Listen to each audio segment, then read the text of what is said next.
నమస్కారం. ఘంటారావానికి స్వాగతం. ముందుగా ప్రధానాంశాలు.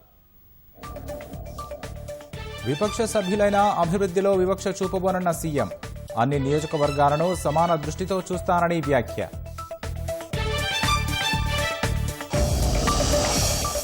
నేడు అసెంబ్లీలో బడ్జెట్పై సాధారణ చర్చ. సభకు ముందుకు రానున్న 2 బిల్లులు.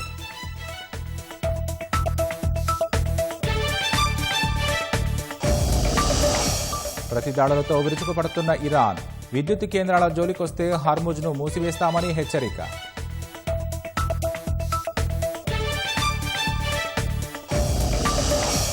పశ్చిమాసియాలో తీవ్ర రూపు దాల్చిన యుద్ధం.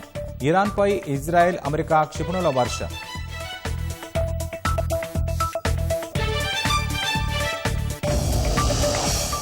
అస్సాంలోని సోనిత్పూర్లో ఘోర రోడ్డు ప్రమాదం. రోగిని తీసుకెళ్తున్న అంబులెన్స్ను ఢీకొన్న ట్రక్కు, 6 మృతి.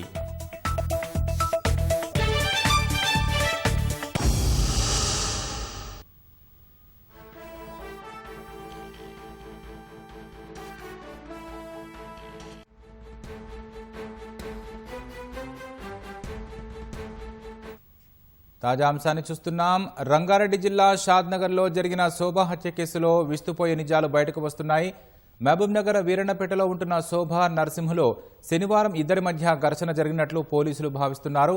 ఇక మరింత సమాచారం మా ప్రతినిధి స్వామికిరణ్ అడిగి తెలుసుకుందాం.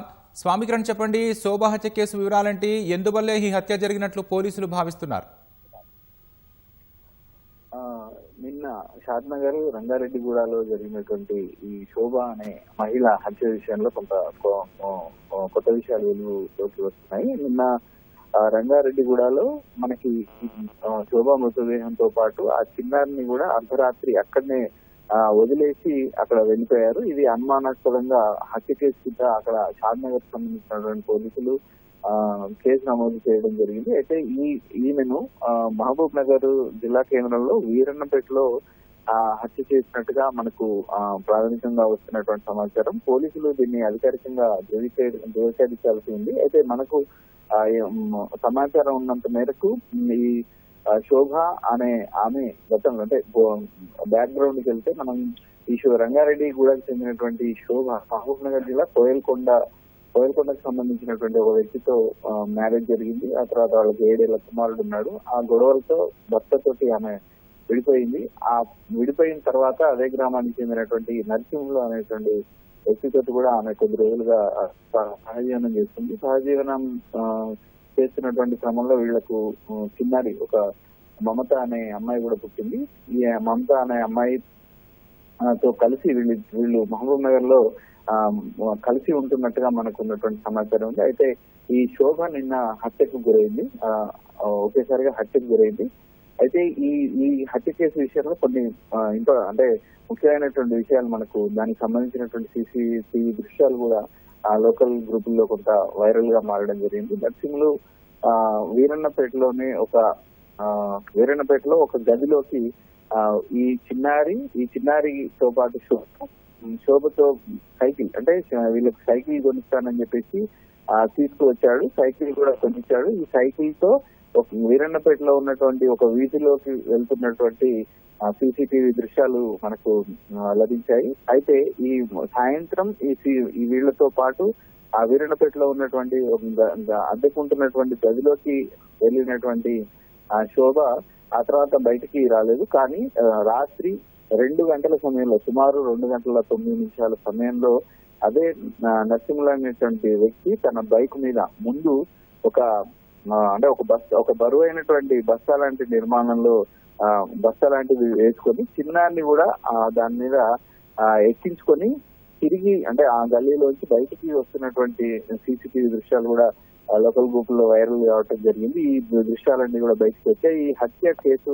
బయటకు వచ్చినటువంటి నేపథ్యంలో ఈ శోభను ఈ నిందితుడు ఎవరైతే ఉన్నారో అతడు ఇక్కడే వీరన్నపేటలోనే హత్య చేసి షాద్నగర్ వరకు కూడా రంగారెడ్డి గూడ వరకు కూడా తీసుకొని వచ్చి మృతదేహాన్ని అక్కడనే పడేసి దాంతో పాటు అంటే ఆ మృతదేహంతో పాటు చిన్నారిని కూడా అక్కడే వదిలేసి మనకు వెళ్ళినట్టుగా తెలుస్తుంది. ఈ మొత్తం హత్యకు సంబంధించి చిన్నారిని మృతదేహంతో పాటు అక్కడనే వదిలేసినటువంటి నేపథ్యంలో తెల్లవారే వరకు గుర్తుపట్టే విధంగా చిన్నారి ఏడ్చింది. ఉదయం ఆ చుట్టుపక్కల ఉన్న వాళ్ళు ఆ అమ్మాయిని అంటే ఏడుస్తున్నటువంటి పిల్లల్ని గమనించి పోలీసులకు సమాచారం ఇవ్వడంతో ఈ హత్య కేసు అనేది వెలుగులోకి వచ్చింది.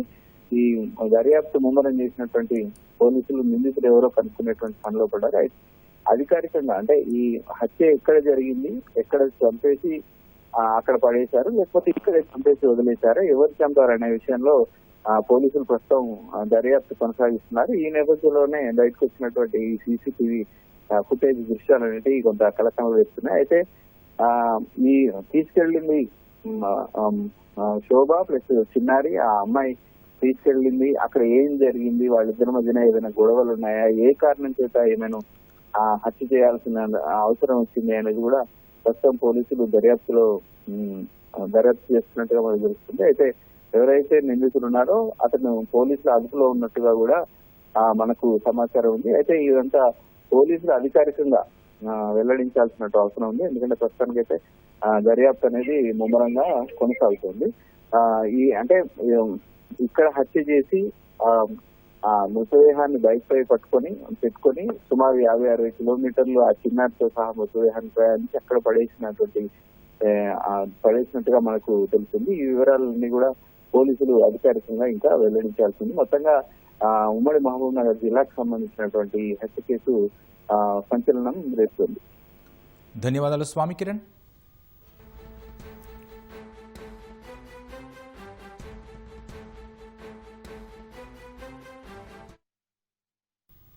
పశ్చిమాసియాలో యుద్ధం రోజురోజుకు మరింత తీవ్ర స్థాయికి చేరుతోంది. అణు కేంద్రాలు, సైనిక స్థావరాలు, మౌలిక సదుపాయాల లక్ష్యంగా ఇజ్రాయెల్, అమెరికా, ఇరాన్ దాడులు ప్రతిదాడులు చేసుకుంటున్నాయి. తూర్పు టెహ్రాన్లో ఉన్న ఇరాన్ బాలిస్టిక్ మిసైల్ అసెంబ్లింగ్ యూనిట్ను ధ్వంసం చేసినట్లు అమెరికా ప్రకటించింది.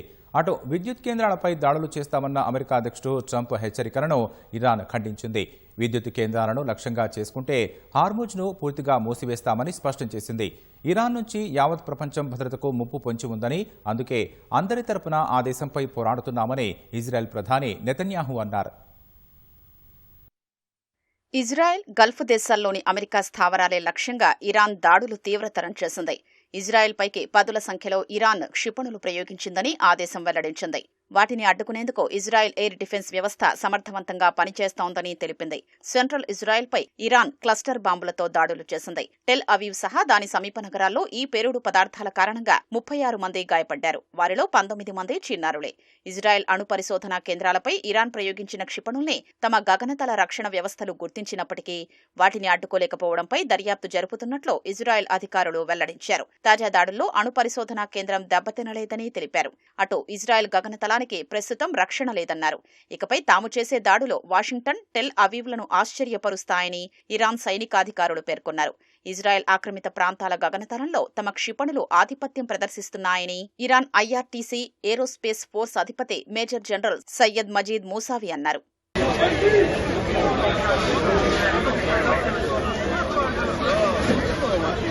హర్ముజ్ సమీపంలో శత్రువులకు చెందిన F-15 యుద్ధ విమానాన్ని కూల్చివేశామని ఇరాన్ తెలిపింది. F-15ను తమ గగనతల రక్షణ వ్యవస్థ విజయవంతంగా లాకింగ్ చేస్తున్నట్లున్న వీడియో ఒకటి ఇరాన్ మీడియాలో విడుదలైంది. అమెరికా సహా సౌదీ అరేబియా, ఇజ్రాయెల్, ఖతార్ వంటి పశ్చిమాసియా దేశాల వద్ద F-15లు ఉన్నాయి. బీర్షెబా, కిర్యాత్ ఘాట్ ప్రాంతాల్లోని సైనిక స్థావరాలపై ఇరాన్ క్షిపణుల్ని ప్రయోగిస్తోంది. కువైట్లోని అలీ అల్ సలేం బేస్పై దాడి చేసింది. యుఏఈలోని అల్ మిన్హాద్, అల్ దఫ్రా బేస్లను ఐఆర్జీసీ లక్ష్యంగా చేసుకుంది. సౌదీపైకి దాదాపు 60 డ్రోన్లను ప్రయోగించింది. అయితే రియాద్ రక్షణ వ్యవస్థలు వాటిని అడ్డుకున్నాయి. ఖతార్కు చెందిన ఓ హెలికాప్టర్ సాంకేతిక లోపం కారణంగా పర్షియన్ గల్ఫ్లో శనివారం కూలిపోయింది. ఈ దుర్ఘటనలో 6 మృత్యువాత పడ్డారు. వారిలో 3 ఖతార్ భద్రతా బలగాల సిబ్బంది, 3 తుర్కీయ జాతీయులు ఉన్నారు. తమ నగరాలపై ఇరాన్ దాడులు ఉధృతం కావడంతో ఇజ్రాయెల్ కూడా టెహ్రాన్పై విరుచుకుపడింది. కీలక కార్యాలయాలు, మౌలిక సదుపాయాలు, సైనిక స్థావరాలపై ఇజ్రాయెల్, అమెరికా బాంబులతో విరుచుకుపడుతున్నాయి. తూర్పు టెహ్రాన్లో ఉన్న ఇరాన్ బాలిస్టిక్ మిసైల్ అసెంబ్లింగ్ యూనిట్ను ధ్వంసం చేసినట్లు అమెరికా ప్రకటించింది. అటు ఉత్తర ఇజ్రాయెల్లోని కిబుట్జ్ ప్రాంతంపై ఆదివారం రాకెట్ దాడిలో ఓ వ్యక్తి మరణించాడు. దక్షిణ లెబనాన్లోని ఇజ్రాయెల్ సైన్యం చేసిన దాడిలో 4 హెజ్బుల్లా మిలిటెంట్లు హతమయ్యారు. విద్యుత్ కేంద్రాలపై దాడులు చేస్తామన్న అమెరికా అధ్యక్షుడు ట్రంప్ హెచ్చరికల్ని ఇరాన్ ఖండించింది. తమ విద్యుత్ కేంద్రాలపై దాడులు చేస్తే హర్మూజ్ను తెరిచేదే లేదని స్పష్టం చేసింది. విద్యుత్ కేంద్రాల్ని లక్ష్యంగా చేసుకుంటే హర్మూజ్ను పూర్తిగా మూసేస్తామని తేల్చి చెప్పింది. ఇజ్రాయెల్ విద్యుత్ కేంద్రాల్ని సైతం తాము లక్ష్యంగా చేసుకుంటామని ఇరాన్ తెలిపింది. మౌలిక సదుపాయాలు, సమాచార, ప్రసార సాంకేతికతల్ని లక్ష్యంగా చేసుకుంటామని పేర్కొంది. పశ్చిమాసియాలోని అమెరికా భాగస్వామ్య కంపెనీలు కూడా పూర్తిగా నాశనం చేస్తామని హెచ్చరించింది. చమురు కేంద్రాల్ని చట్టబద్ధ లక్ష్యాలుగా పరిగణించి కోలుకోలేకుండా దెబ్బతీస్తామని ఇరాన్ తేల్చి చెప్పింది. ఇరాన్ నుంచి యావత్ ప్రపంచ భద్రతకు ముప్పు పొంచి ఉందని ఇజ్రాయెల్ ప్రధాని బెంజమిన్ నెతన్యాహు అన్నారు. అందుకే అందరి తరపున అమెరికా, తాము కలిసి ఆ దేశంపై పోరాడుతున్నామని పేర్కొన్నారు. ఆరాద్లో క్షిపణి దాడి జరిగిన ప్రాంతాన్ని సందర్శించిన నెతన్యాహు ఐరోపాపైన దాడి చేయగల సామర్థ్యం ఇరాన్కు ఉందని చెప్పేందుకు డిగో గార్సియాపై అది చేసిన దాడే నిదర్శనమన్నారు. మరోవైపు నతాంజ్ అణుకేంద్రంపై దాడితో తమకు సంబంధం లేదని ఇజ్రాయెల్ స్పష్టం చేసింది. ఇరాన్పై భూతల దాడి కోసం అమెరికా సమగ్ర వ్యూహాలను రూపొందించినట్లు ఆ దేశ మీడియా సంస్థ పేర్కొంది. భూతల దాడి కోసం చేపట్టాల్సిన చర్యలు, అనుసరించాల్సిన వ్యూహాలపై ఇప్పటికే అత్యున్నత స్థాయి సైనిక కమాండర్లు కసరత్తు చేసినట్లు వెల్లడించింది. ఎప్పుడు ఏ పరిస్థితుల్లో భూతల దాడిని మొదలుపెట్టాలని దానిపై అమెరికా అధ్యక్షుడు ట్రంప్ ఇంకా నిర్ణయం తీసుకోలేదని ఆ కథనం వివరించింది. దీనిపై అమెరికా అత్యున్నత స్థాయి సైనిక అధికారులతో ట్రంప్ రహస్య చర్చలు జరిపారని, అక్కడ పలు సున్నితమైన అంశాలను చర్చించినందున ఆ వివరాలు బయటికి రాలేదని వివరించింది. ఇరాన్పై అమెరికా భూతల దాడి ప్రణాళికతో ముడిపడిన కీలక వివరాలను కూడా సైనికాధికారులు కూలంకషంగా చర్చించినట్లు తెలుస్తోంది. ఇరాన్లోని ప్రధాన రవాణా మార్గాలను ఎలా అదుపులోకి తీసుకోవాలి, ఆ దేశ సైనికులు, పారామిలిటరీ బలగాలను ఎలా నిర్బంధించాలి వంటి అంశాలపైన అమెరికా సైన్యం కసరత్తు చేసినట్లు సమాచారం. పశ్చిమాసియా యుద్ధంతో పర్యావరణానికి తీవ్ర నష్టం వాటిల్లుతోంది. డ్రోన్లు, క్షిపణులు, బాంబు దాడులతో భారీగా కర్బన ఉద్గారాలు వెలువడుతున్నాయి. యుద్ధం మొదలైన 14 రోజుల్లోనే 50 లక్షల టన్నుల కార్బన్ డయాక్సైడ్ వెలువడినట్లు క్లైమేట్ అండ్ కమ్యూనిటీ ఇన్స్టిట్యూట్ వెల్లడించింది. భవనాల ధ్వంసంతో 24 లక్షల టన్నులు, రిఫైనరీలు, గ్యాస్ ప్లాంట్లపై దాడులతో 18 లక్షల టన్నుల ఉద్గారాలు వెలువడినట్లు తెలిపింది. ఈ ఉద్గారాలతో పర్యావరణానికి $1.3 బిలియన్ ఆర్థిక నష్టం వాటిల్లినట్లు ఆ సంస్థ పేర్కొంది. ఈ 14 రోజుల్లో విడుదలైన విషవాయువులు ఓ దీవి ఏడాది పొడవునా విడుదల చేసే కాలుష్య ఉద్గారాల కంటే ఎక్కువని పరిశోధకులు పేర్కొన్నారు. 11 లక్షల కార్లను ఏడాది పాటు రోడ్లపై నడిపితే వచ్చే కాలుష్యం ఈ యుద్ధం వల్ల వచ్చిందన్నారు. దీనివల్ల యుద్ధం కొనసాగుతున్న ప్రాంతాల్లో యాసిడ్ వర్షాలు కురిసే అవకాశం కూడా ఉందన్నారు. హార్మోజ్లోని చమురు ట్యాంకర్లపై దాడుల వల్ల సముద్ర జలాలు కూడా విషపూరితమవుతున్నాయని పరిశోధకులు ఆందోళన వ్యక్తం చేశారు. ఇరాన్ యుద్ధ జ్వాలలు ప్రపంచం మొత్తాన్ని ఇంధన సంక్షోభంలోకి నెట్టేస్తున్నాయి. ఇజ్రాయెల్, ఇరాన్ పరస్పర దాడులు సరిహద్దులకే పరిమితం కాకుండా ప్రపంచ ఇంధన వ్యవస్థను చిన్నాభిన్నం చేస్తున్నాయి. హార్ముజ్ జలసంధి మూతపడడంతో ప్రపంచ చమురు సరఫరాకు తీవ్ర అంతరాయం ఏర్పడింది. ఫలితంగా పెట్రోల్, గ్యాస్ ధరలు ఆకాశాన్ని అంటుతుంటే ఎరువుల కొరతతో ఆహార భద్రతకు ముప్పు వాటిల్లే ప్రమాదం కనిపిస్తోంది. 1973 నాటి చమురు సంక్షోభాన్ని మించిపోయేలా ఉన్న ప్రస్తుత పరిస్థితిలో సామాన్యుడి జేబుకు చిల్లు పెడుతున్నాయి. ఈ క్రమంలో అనేక దేశాలు ఆంక్షలను విధిస్తున్నాయి.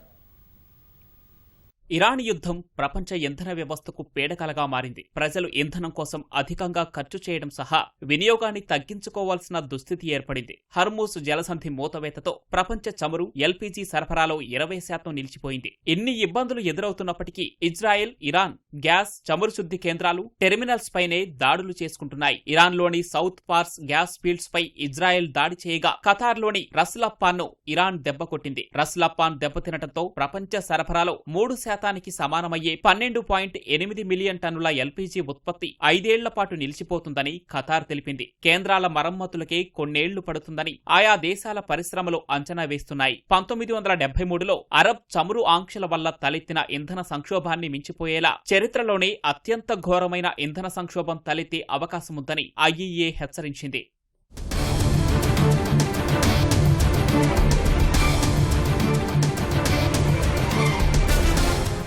యుద్ధం తర్వాత ఇంధన ధరలు 50% పెరిగి వాహనాలు, విమానాలతో పాటు ఇళ్లు, పరిశ్రమలపై కూడా తీవ్ర ప్రభావం పడింది. ఔషధాలు, ప్లాస్టిక్, ఎరువుల ఉత్పత్తిని సైతం ఈ కొరత ప్రభావితం చేస్తోంది. యుద్ధం తర్వాత బ్యారెల్ చమురు ధర సుమారు $110కు చేరింది. ఫలితంగా చాలా దేశాలు పొదుపు చర్యలు ప్రకటించాయి. అధికారుల విదేశీ పర్యటనలను థాయిలాండ్ రద్దు చేసింది. ప్రజలు లిఫ్టులను వాడొద్దని సూచించింది. బంగ్లాదేశ్లో యూనివర్సిటీలు మూతపడ్డాయి. శ్రీలంకలో ఇంధనాన్ని రేషన్ ద్వారా అందిస్తున్నారు. చైనాలో శుద్ధి వృద్ధి చేసిన ఇంధన ఎగుమతులపై నిషేధం విధించారు. బ్రిటన్లో వాహనాల వేగంపై పరిమితులు విధించారు. ఉద్యోగులకు వర్క్ ఫ్రం హోం ఇవ్వాలని, విమాన ప్రయాణాలను తగ్గించాలని అన్ని దేశాలను తాజాగా IEA కోరింది. ఇటీవల IEA తమ అత్యవసర నిల్వల నుంచి 400 మిలియన్ బ్యారెళ్ల చమురును విడుదల చేస్తామని ప్రకటించింది. అయితే అది 20 రోజులకే సరిపోతుంది. అందుకే స్వచ్ఛందంగా ఇంధన వినియోగాన్ని తగ్గించుకోవడమే పరిష్కారమని JP మోర్గాన్ విశ్లేషకులు చెబుతున్నారు. ఐరోపాలో విమాన ఇంధనం ధర బ్యారెల్కు $220 దాటింది. మధ్యప్రాచ్యం చమురును పెద్దగా వినియోగించని అమెరికాలో సైతం గ్యాసోలిన్ ధర విపరీతంగా పెరిగింది. ఇరాన్ యుద్ధం ప్రపంచ ఆహార సరఫరాపైన ప్రభావం చూపుతోంది. ప్రపంచ ఎరువుల వాణిజ్యంలో 3వ వంతు హర్ముజ్ జలసంధి గుండానే జరుగుతుంది. ఫలితంగా యుద్ధం తర్వాత యూరియా ధర 30 నుంచి 40% పెరిగింది. ప్రస్తుతం అమెరికాలో రైతులు పంట వేసే సమయం కాగా అక్కడి ఫర్టిలైజర్ దుకాణాల ముందు నో స్టాక్ బోర్డులు దర్శనమిస్తున్నాయి. ఇటు భారత్, బంగ్లాదేశ్, మలేషియాలోని ఎరువుల కర్మాగారాలు సైతం మూతపడే పరిస్థితులు నెలకొన్నాయి. ఫలితంగా పంట సాగు తగ్గిపోతే ధాన్యాలు, పశుగ్రాసం, పాల ఉత్పత్తులు, మాంసం సరఫరా కూడా తగ్గే అవకాశం ఉంది. ఎన్నికలప్పుడు మాత్రమే రాజకీయాలు, ఆ తర్వాత తమ దృష్టి మొత్తం అభివృద్ధిపైనే అని ముఖ్యమంత్రి రేవంత్ రెడ్డి పునరుద్ఘాటించారు.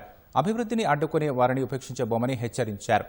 ఆర్థిక ఇబ్బందులున్నా ఒక్కొక్కటిగా అధిగమిస్తూ ప్రజల సంక్షేమానికి నిరంతరం పనిచేస్తున్నామని చెప్పుకొచ్చారు.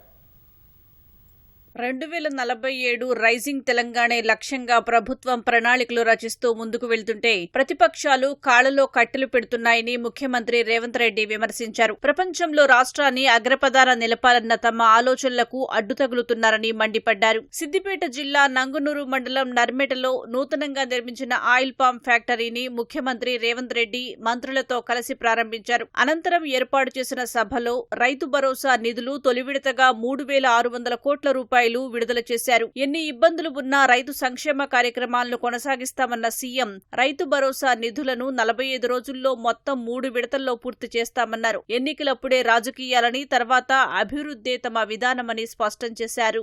పోచమ్మ గట్టినప్పుడు రైతుల పట్ల మీరు వ్యవహరించిన తీరు ప్రజలు చూడలేదనుకుంటున్నారా?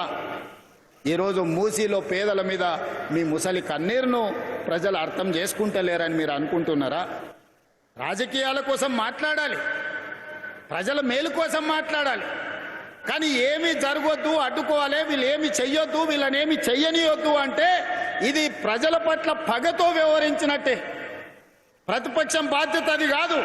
ప్రతిపక్షం బాధ్యత ప్రభుత్వానికి సూచన చేయాలి, ప్రభుత్వంతో ప్రశ్నించాలి, అవసరమైతే ప్రభుత్వంతో కొట్లాడి పేదలకు ఏ విధంగా మేలు చేయాలనో ప్రయత్నం చేయాలి తప్ప మేము అడ్డుకుంటాం, మేము అడ్డం పండుకుంటాం, నేను నిన్ను ముందుకే పోనీ అని అంటే ఎట్లా? మీరు ఒక్కసారి చెప్పండి. మధ్యప్రాచ్యంలో యుద్ధం కారణంగా రాబోయే రోజుల్లో యూరియా కొరత వచ్చేలా ఉందని సీఎం అన్నారు. అందుకే ప్రత్యామ్నాయ పంటలతో పాటు చిరుధాన్యాలు, ఆయిల్ పామ్ సాగు విస్తీర్ణాన్ని రాష్ట్రంలో పెంచాలన్నారు. వరి సాగు విస్తీర్ణాన్ని కేంద్రం సైతం తగ్గించాలని చెప్పిందని సీఎం గుర్తు చేశారు. యుద్ధం ద్వారా మన ప్రాంతంలో ముఖ్యంగా ఎరువుల కొరత, యూరియా కొరతను ఎదుర్కోవడానికి అత్యధికంగా మన రాష్ట్రానికి తెచ్చుకోవడానికి మిత్రులు రఘునందన్ రావు గారిని, కిషన్ రెడ్డి గారి సహకారంతో నరేంద్ర మోడీ గారితో మాట్లాడి ఈరోజు తెలంగాణ రాష్ట్రానికి అత్యధికంగా యూరియా తెచ్చుకునే ప్రయత్నం చేద్దాం. ఎందుకంటే మన రైతులు అత్యధికంగా వరి పండిస్తున్నారు. వరి వేసిందంటే యూరియా కావాల్సిందే. రాబోయే సమస్యను ముందుగానే ఊహించి రేపు ఖరీఫ్ పంటల్లో యూరియా సమస్య రాకుండా మనం చర్యలు తీసుకోవాలి. వచ్చే ఎన్నికల్లో సిద్దిపేటలోనూ కాంగ్రెస్ గెలవాలని సీఎం రేవంత్ రెడ్డి ఆకాంక్షించారు. గెలిచిన కాంగ్రెస్ ఎమ్మెల్యేకు మంత్రి పదవి ఇస్తారని రేవంత్ రెడ్డి హామీ ఇచ్చారు. అడ్డం పండుకుంటే ఆగుతామా? ఈడున్నోళ్ళని అడుగుతున్నా, ఒకవేళ అడ్డం పడుకుంటే ఆగుతామా? 20 నాడు అడ్డం పండుకున్నారు కదా, అడ్డం పండుకుంటే దాటుకొని రాలేదా? ఇవాళ ముఖ్యమంత్రి అయి సిద్దిపేటకు రాలేదా? వస్తాం కదా. మీరు అండగుంటేదో పెద్ద సమస్యనా? ఇవాళ కూడా నేను చెప్తున్నా, మళ్ళా 29లో వస్తాం, సిద్దిపేటలో సమావేశం పెడతాం, సిద్దిపేట నుంచి గెలిచినోని మంత్రిని చేసి ఈ ప్రాంత అభివృద్ధికి అవసరమైన నిధులు ఇస్తాం. ఆ నిధులలో మా వాట మేం తెచ్చుకుంటాం. మోడీ గారిని అడిగేది ఉంటే మోడీ గారిని అడుగుతాం. మూసీ పునరుద్ధరణపై విపక్షాలు విష ప్రచారాన్ని మానుకోవాలని రేవంత్ రెడ్డి సూచించారు. హైదరాబాద్ నడిబొడ్డున 1972 నుంచి ఉన్న అంతర్జాతీయ సంస్థ ఇక్రిసాట్ను అమెరికా సంస్థ అనడం సీఎం రేవంత్ రెడ్డి అవగాహన రాహిత్యానికి నిదర్శనమని మాజీ మంత్రి హరీష్ రావు విమర్శించారు. నల్లమల సరిహద్దులు కృష్ణా గోదావరి జలాలు సుంకేసుల ప్రాజెక్టుల మీదే కాదు కళ్ల ముందున్న సంస్థలపైన స్పష్టత లేదా అంటూ విమర్శించారు. వాస్తవాలు తెలుసుకుని మాట్లాడండి, తెలంగాణ పరువు తీయకండని ఆయన హితవు పలికారు. పటాన్చెరులో దశాబ్దాలుగా పనిచేస్తున్న ప్రపంచ స్థాయి గుర్తింపు పొందిన ఈ క్రిసాట్ ఏ ఒక్క దేశానికి చెందినది కాదని, ఇది CGIAR వ్యవస్థలో భాగమైన స్వతంత్ర అంతర్జాతీయ పరిశోధనా సంస్థ అని ఆయన తెలిపారు. దీని ఏర్పాటులో FAO, UNDP, వరల్డ్ బ్యాంక్ కీలక పాత్ర పోషించాయన్నారు. అసెంబ్లీ శాసన మండలిలో ఇవాళ బడ్జెట్పై సాధారణ చర్చ జరగనుంది. ఉభయ సభలు ప్రారంభం కాగానే ప్రశ్నోత్తరాల కార్యక్రమాన్ని అసెంబ్లీలో స్పీకర్, శాసన మండలిలో చైర్మన్ చేపడతారు. ఎక్సైజ్ శాఖ మంత్రి జూపల్లి కృష్ణారావు 2018-19 ఆర్థిక సంవత్సర తెలంగాణ బేవరేజెస్ కార్పొరేషన్ 5వ వార్షిక నివేదికను సభలో ప్రవేశపెడతారు. అనంతరం తెలంగాణ వైద్య విధాన పరిషత్ బిల్లును మంత్రి Damodara Rajanarasimha, Telangana regulation of appointment to public services and rationalization of staff 3వ సవరణ బిల్లును డిప్యూటీ సీఎం భట్టి విక్రమార్కలు శాసనసభలో ప్రవేశపెడతారు. ఆ తర్వాత సభలో వార్షిక బడ్జెట్పై సాధారణ చర్చ ప్రారంభం కానుంది.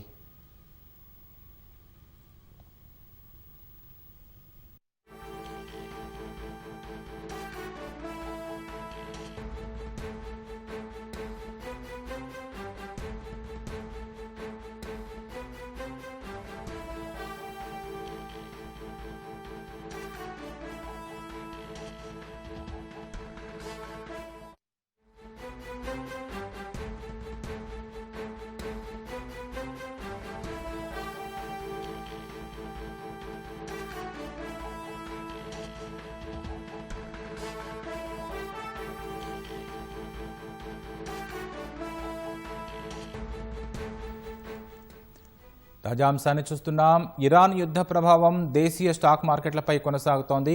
ఇవాళ మార్కెట్లు భారీ నష్టాలతో ప్రారంభమయ్యాయి. BSE సూచి 1400 పాయింట్లకు పైగా నష్టాల్లో ప్రారంభమైంది. అటు నిఫ్టీ కూడా 400 పాయింట్లకు పైగా నష్టంతో ప్రారంభమైంది. తాజా అంశం చూస్తున్నాం. స్టాక్ మార్కెట్లపై పశ్చిమాసియా యుద్ధ ప్రభావం కొనసాగుతోంది. గత వారంలో పతనమైన స్టాక్ మార్కెట్లు ఇవాళ కూడా నష్టాలతోనే ప్రారంభమయ్యాయి. సెన్సెక్స్ 1200 పాయింట్లకు పైగా నష్టాల్లో ట్రేడ్ అవుతోంది.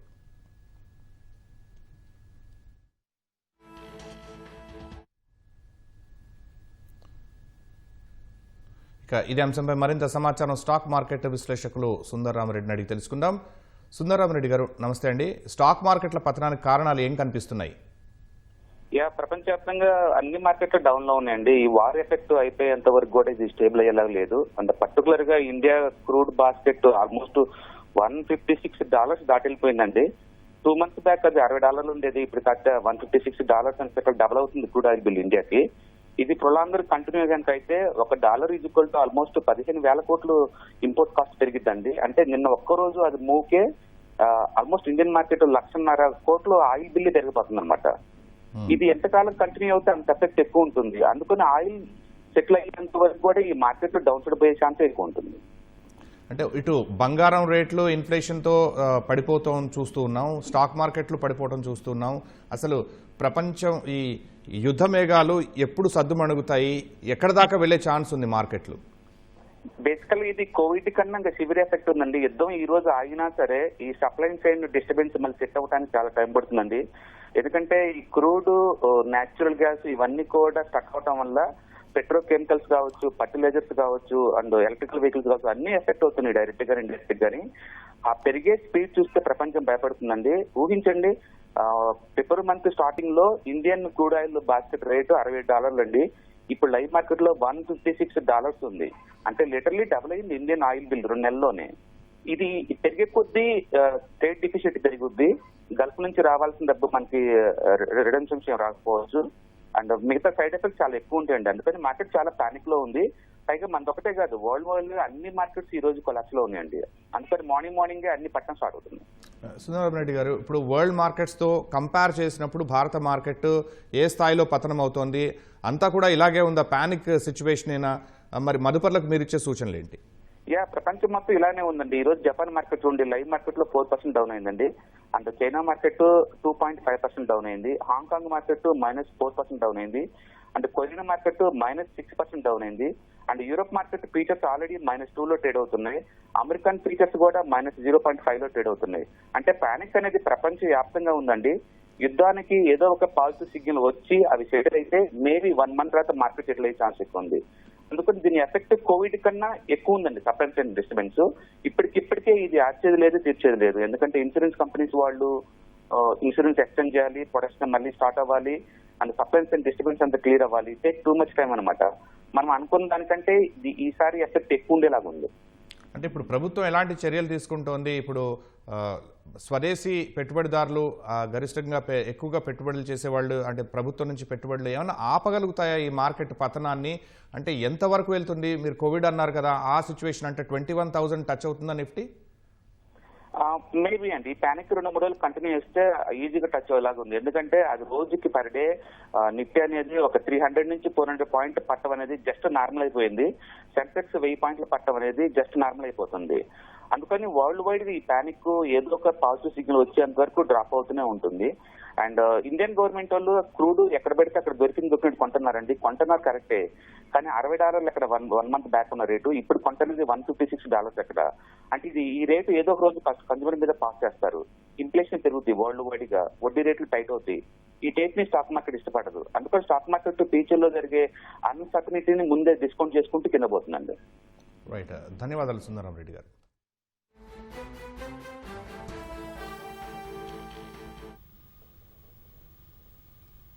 అస్సాంలోని సోనిత్పూర్ జిల్లాలో రాత్రి జరిగిన ఘోర రోడ్డు ప్రమాదంలో 6 ప్రాణాలు కోల్పోయారు. మరో 2 తీవ్రంగా గాయపడ్డారు. దేకియా జిల్లాలో 15వ నంబర్ జాతీయ రహదారిపై రోగిని తీసుకెళ్తున్న ఒక అంబులెన్స్ ఎదురుగా వస్తున్న ట్రక్కును బలంగా ఢీకొట్టింది. ఈ ఘటనలో అంబులెన్స్లో ప్రయాణిస్తున్న వారిలో 6 అక్కడికక్కడే ప్రాణాలు కోల్పోయారు. ఘటనా స్థలికి చేరుకున్న పోలీసులు క్షతగాత్రులను అతి కష్టం మీద వెలికితీసి ఆసుపత్రికి తరలించారు. ధ్వంసమైన వాహనాలను తొలగించి జాతీయ రహదారిపై ట్రాఫిక్ను పునరుద్ధరించారు.